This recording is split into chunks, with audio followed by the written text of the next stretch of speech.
में we are having like definitely as the name suggest, हमें तो इनलार्जमेंट में ही पता चल रहा होगा कि कोई भी शेप जो है वो इनलार्ज हो जाए to a specific like scale factor से, बट ये इस तरह नहीं होता। इनलार्जमेंट में ये है कि शेप अपनी साइज़ चेंज करे, अपनी जो ओरिजिनलिटी है उसको बरकरार रखते हुए।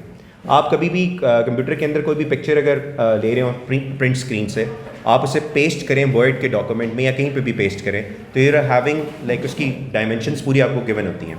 आप उसको अगर डायगोनल से पकड़ के खींचेंगे ना तो वो इनलार्जमेंट कहलाएगी, क्योंकि शेप अपनी जो सिमिलैरिटी है उसको उसी तरह रख रही है, वो हर एंगल पे बढ़ती जा रही है। अगर आप उसे एक साइड से पकड़ के खींचेंगे तो वो स्ट्रेचिंग कहलाता है मैथ्स के अंदर, ठीक है। वन साइड, एक जो वर्टिकल साइड है उससे पकड़ के खींचेंगे स्ट्रेच होगी, हॉरिजॉन्टल नीचे वाली से पकड़ के खींचेंगे नीचे तो तब भी स्ट्रेच होगी, लेकिन आप डायगोनल जो उसका पॉइंट होता है ना उससे पकड़ के अगर उसे खींचेंगे तो वो पूरी की पूरी शेप इनलार्ज होना शुरू हो जाती है। इसको इनलार्जमेंट कहते हैं। और उसी को पकड़ के अगर आप ऊपर की तरफ लेके जाएं तो वो कंप्रेस होती है, उसको भी इनलार्जमेंट ही कहते हैं, ठीक है। वो भी सी उसमें आएगी। सो यहाँ पे हमारे पास दो चीज़ें होंगी, एक होगा centre of enlargement, that is very important कि किस पॉइंट से हमने इनलार्ज करना है, और दूसरा होगा स्केल फैक्टर। स्केल फैक्टर है कि कितने इनलार्ज करना है, scale factor of 3, scale factor of 2, scale factor, वो हमारे पास चीज़ें होंगी। तो अब स्केल फैक्टर में थोड़ा सा ज़रा ध्यान रखना, मैं यहाँ SF की हेडिंग देता हूँ स्केल फैक्टर। स्केल फैक्टर अगर आता है ग्रेटर देन 1, तो इसका मतलब है कि प्रॉपर इनलार्जमेंट होगी आपकी शेप की। जिस तरह ये ऑब्जेक्ट था ना, तो ये उसकी इनलार्ज बनी हुई है, इनलार्जमेंट शेप बनी हुई है, तो यहाँ पे इनलार्जमेंट होगी। सेकंड हमारे पास हो सकता है इक्वल्स टू 1। इक्वल्स टू 1 में कोई चेंजिंग नहीं आती, का स्केल फैक्टर कुछ कह ही नहीं रहा कि किस हिसाब से करो आप, 1 का तो वही है कि उसी तरह की शेप रहेगी, तो ये हमारे पास तो इनलार्जमेंट में आता भी नहीं है। नेक्स्ट आपके पास होगा व्हाट अबाउट, हाँ, 0 से 1 तक, एक मिनट, 0 से x को मैं स्केल फैक्टर कर लेते हैं, या यहाँ ये लिख देते हैं, starting from greater than 0 scale factor लिख लेते हैं एंड लेस देन 1, ठीक है। इसमें आपकी जो शेप है ना वो कंप्रेस होगी। Greater than 0 and less than 1 में कौन से आ सकते हैं पॉइंट्स? 0.2 आ सकता है, 0.5 आ सकता है, यही होगा ना, 1/2, 1/3, ये सारी चीज़ें आ सकती हैं। These are the scale factors जो 0 से बड़े हैं और 1 से छोटे हैं। उसमें आपके पास हमेशा शेप क्या हो जाएगी? कंप्रेस हो जाएगी, स्मॉल हो जाएगी। Is it clear? अब एक स्केल फैक्टर आएगा जो लेस देन जीरो का क्या मतलब है? Negative scale factor. उसकी एक अलग थ्योरी है, वो फिर हम जब आगे पढ़ेंगे मैं फिर उसमें बताऊंगा। अभी फिलहाल आप ये पॉजिटिव के जरा ध्यान में रखें, इसको हम बाद में देख लेते हैं। अच्छा, अब सबसे पहले सीखते हैं कि स्केल फैक्टर से, अभी हमारा कोई सेंटर ऑफ रोटेशन इनलार्जमेंट नहीं है, हम सिर्फ स्केल फैक्टर से शेप को इनलार्ज करना सीखेंगे। अब यहाँ पे लिखा हुआ है enlarge shape A by scale factor of 2। तो अब आप ये जो पॉइंट है कहीं पे भी पूरी जगह पे कहीं पे भी ले लें, यहाँ से मैं ये पॉइंट स्टार्ट कर लेता हूँ, ठीक है। सो इनलार्जमेंट का क्या होगा? स्केल फैक्टर ऑफ 2, आप गिने कितने, 1 2 3, तो 2 टाइम्स अगर 3 को करें तो क्या होगा? 6, तो मुझे यहाँ से 6 ब्लॉक्स नीचे जाना पड़ेगा, 1 2 3 4 5 6, ठीक है। अब ये देखें, ये कितना था? 3, तो 6 टू द लेफ्ट जाना पड़ेगा, 1 2 3 4 5 6, ठीक है। 6 टू द लेफ्ट हो गया। ये कितने थे? 2 यूनिट्स, तो मुझे कितना जाना पड़ेगा? 4 यूनिट्स अपवर्ड्स। तो उसके बाद you can join the line. So ये आपकी इनलार्ज शेप होगी by scale factor of 2। So अब थोड़ा सा आपको आइडिया हो गया होगा कि स्केल फैक्टर क्या कर रहा होता है। स्केल फैक्टर जितनी भी आपकी लेंस है उसको उससे मल्टीप्लाई कर देना होता है। जैसे यहाँ 3 था तो multiply by 2 will give you what? 6, तो उस हिसाब से हमने लाइन्स बनाई। क्लियर होगी बात? तो अब आपको नजर आ रहा है कि ये प्रॉपर इनलार्ज हुआ है और उसने अपनी सिमिलैरिटी मेंटेन रखी हुई है। जैसी ये शेप थी बिल्कुल ऐसी ये शेप है, सिर्फ साइज में डिफरेंस है, ठीक है। अब ये वाला क्या होगा जी? 1/2। 1/2 क्या है?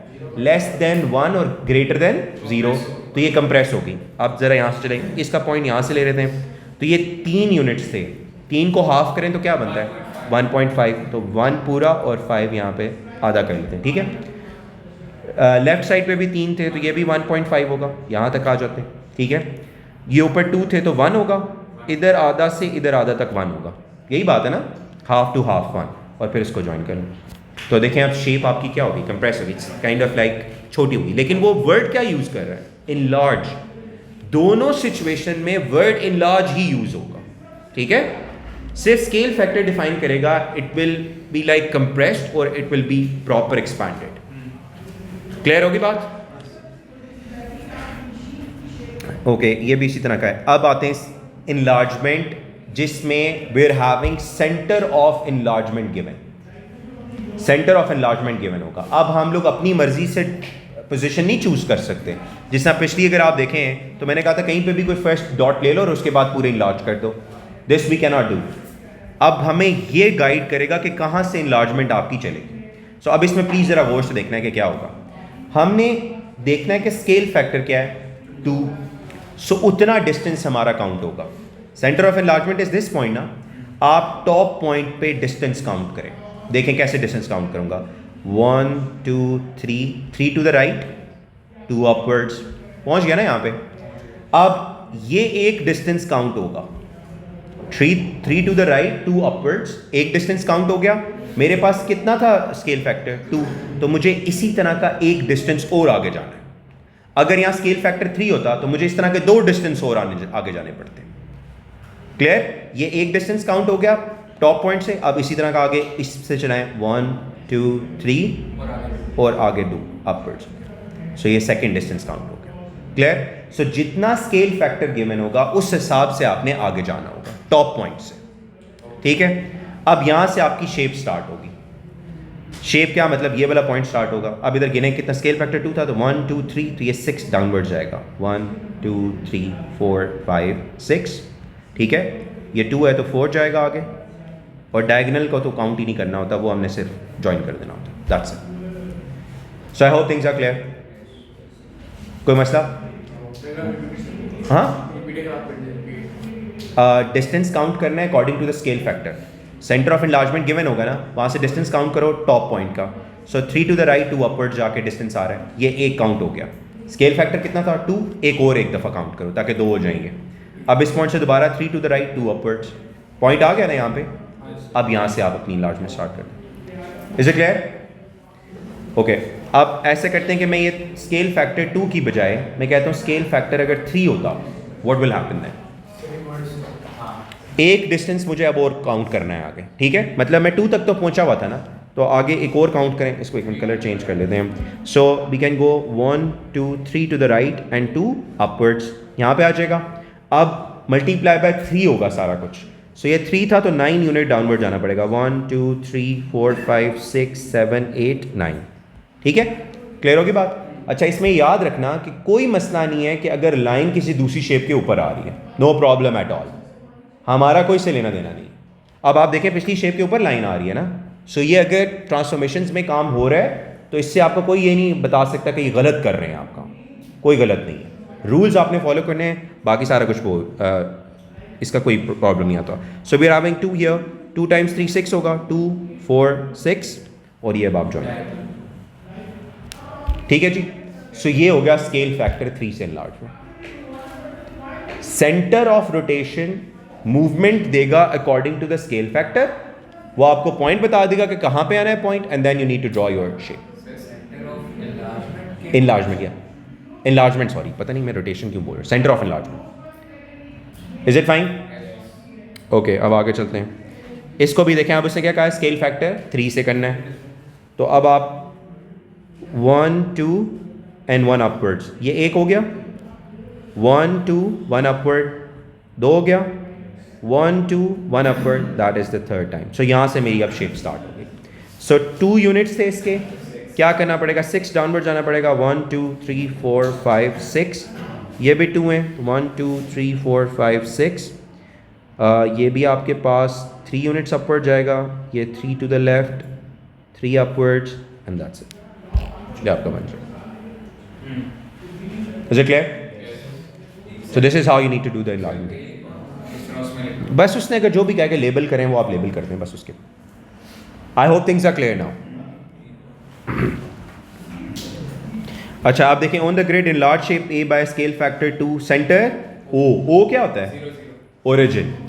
तो ओरिजिन आपके पास ये बन रहा है ना, स्केल फैक्टर 2 करना है। ये आपके पास टॉप पॉइंट आया हुआ है, तो 1 टू द राइट 3 अपवर्ड्स, ये एक हो गया, 1 टू द राइट 3 अपवर्ड्स, ये सेकंड होगा।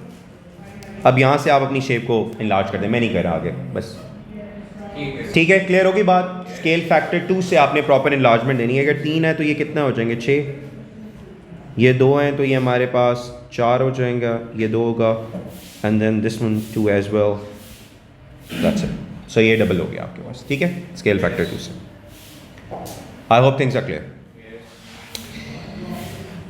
Okay, 1.5 mean 1.5। तो आपने पहले तो पूरा लेके जाना है डिस्टेंस, और अगले वाला डिस्टेंस क्या कर देना है, हाफ कर देना है। यहाँ से आप काउंट करें क्या होगा, 2 4 6 to the right and 6 upwards, यहाँ पहुँचेंगे। मैं यहाँ से देखा है इसे, ठीक है, 6 to the right and 6 upward. अब आगे 0.5 आगे लेके जाना है, 3 to the right and 3 upwards. So 3 to the right will be 1 2 3 to the right, 2 3 बिल्कुल सही है, एंड 3 अपवर्ड्स 1 2 3। 6 क्यों नहीं लेके गया आगे, 1.5, तो फिर 6 जाते हैं। ये सबको क्लियर हो रही है बात? Any objection? 1.5 है ना, देखो 1.5 में क्या होगा, 1 तो यहाँ से लेके यहाँ तक का डिस्टेंस 1 आ गया ना, अब आगे 0.5 आगे जाना है। तो 0.5 किसका होगा, जितना डिस्टेंस यहाँ पे आप लेके गए उसको आधा करते हैं।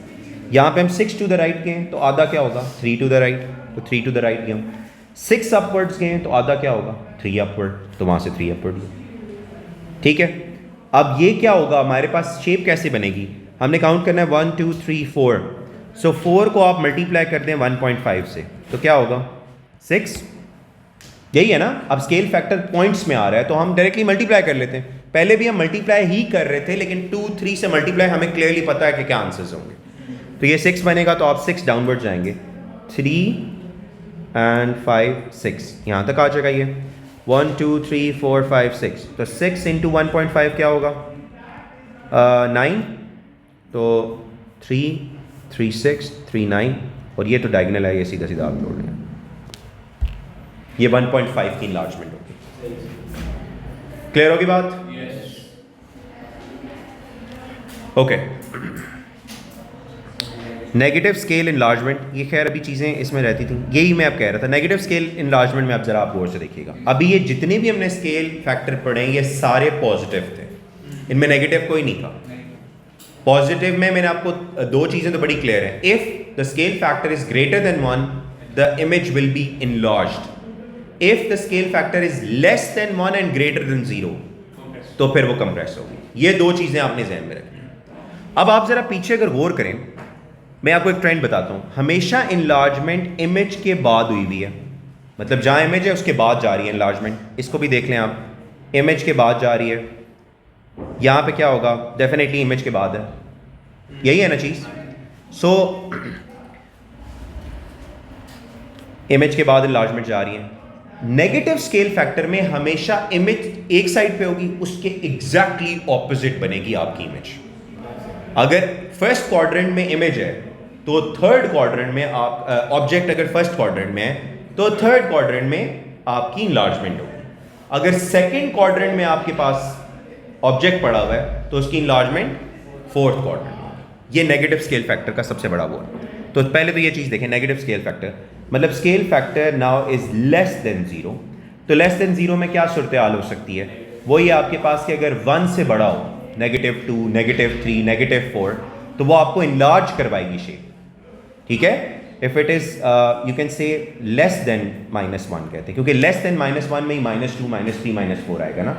सो less than -1 will be enlarge shape होगी। और सेकेंड बात ये होगा कि इन्वर्टेड होगी, उल्टी हो जाएगी शेप पूरी, मतलब सीधा ट्रायंगल बना हुआ है वो all the way up down inverted आएगा हमारे पास। ये टर्मिनोलॉजीज फिजिक्स में पढ़ी नहीं होंगी आपने। लेफ्ट राइट इन्वर्टेड होता है एक जो हम उसमें कर रहे होते हैं, और एक अप डाउन इन्वर्टेड होता है। तो हमारे पास दो प्रॉपर्टीज आएंगी अगर स्केल फैक्टर लेस देन -1 है। लेस देन -1 क्या होता है, -2, -3, -4, -5।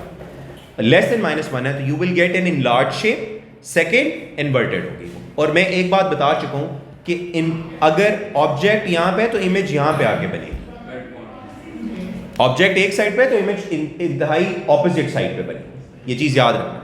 दूसरा, अगर हमारे पास -1 से लेकर स्केल फैक्टर 0 के दरमियान में, तो अगेन इन्वर्टेड तो वो होगी ही होगी, लेकिन कंप्रेस हो जाएगी। ठीक है, it will B inverted but the second thing is it will B compressed. Is it clear? अब हमने चीज़ देखनी है कि किस तरीके से हमने इसको जज करना है, क्या होता है।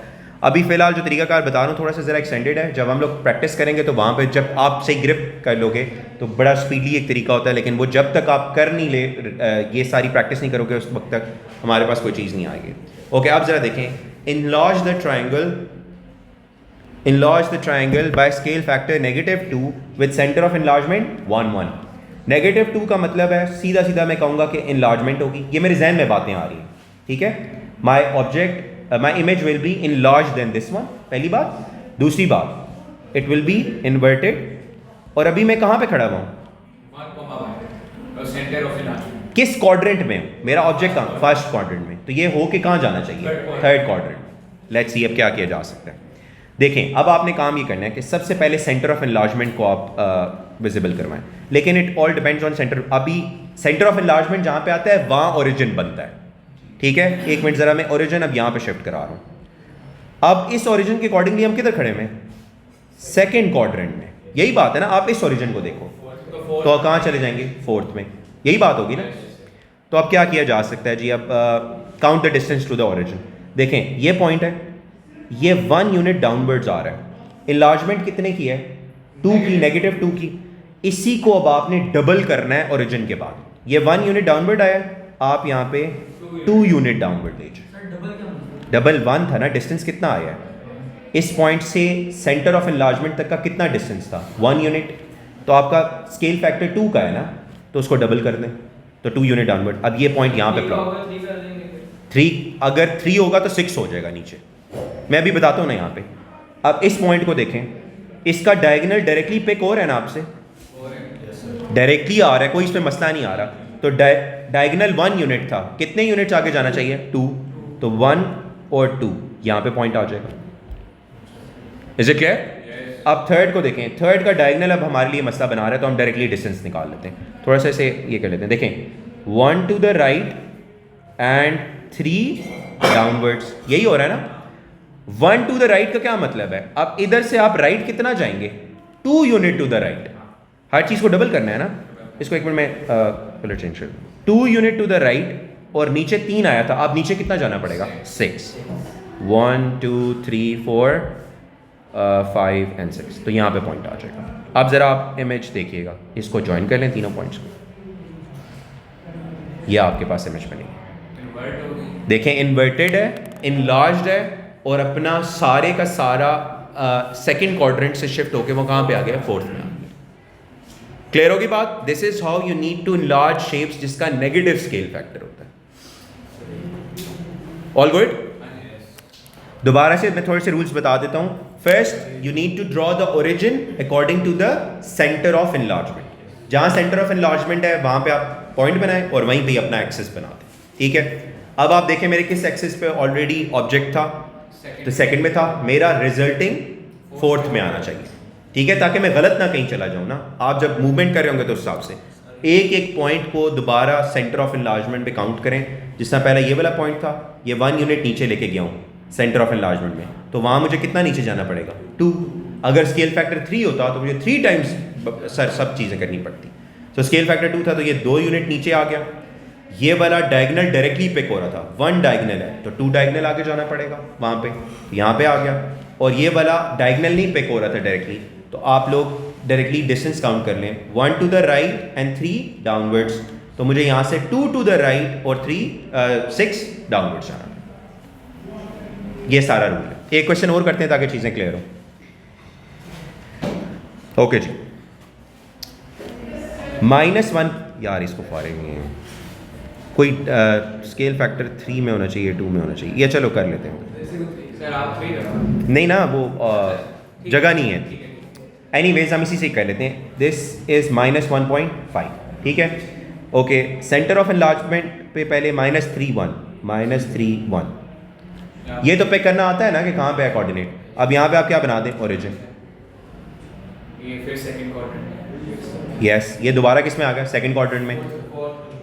अब यहाँ से देखें 2 यूनिट डाउनवर्ड्स, 2 यूनिट को किससे मल्टीप्लाई कराऊंगा? 1.5 से, यही बात है ना। तो 1.5 इंटू 2 कितना होता है? 3। तो मुझे 3 डाउनवर्ड जाना पड़ेगा। तो ये पॉइंट कहाँ प्लॉट हो जाएगा? यहाँ पर।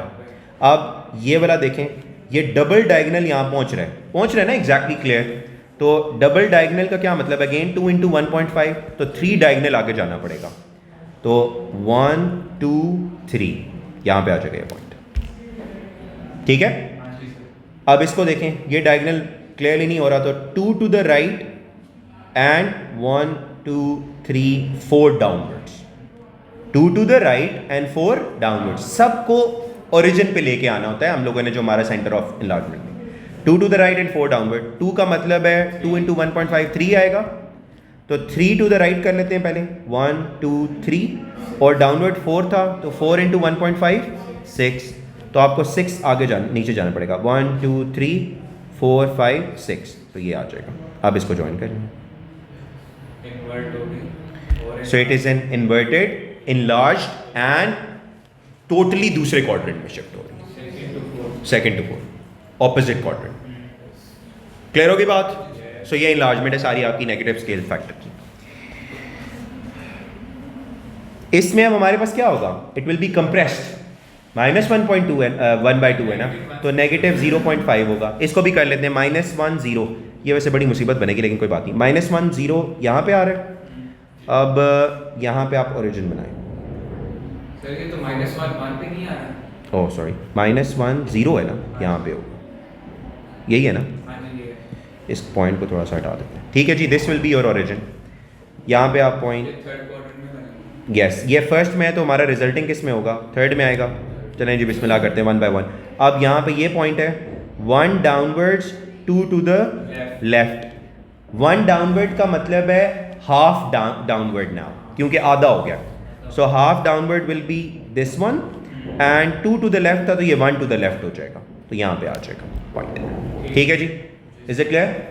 इसी तरह इसको भी अब मूव कराएं, 1 डाउनवर्ड एंड 1 2 3 4। तो 1 डाउनवर्ड तो ऑलरेडी इसी पॉइंट पे हमारे पास आएगा, और 4 का मतलब है कि हमने 2 आगे जाना, तो ये पॉइंट आ जाएगा। 1 downward and 2 to the left. ठीक है, हर चीज़ को आधा कर रहे हैं।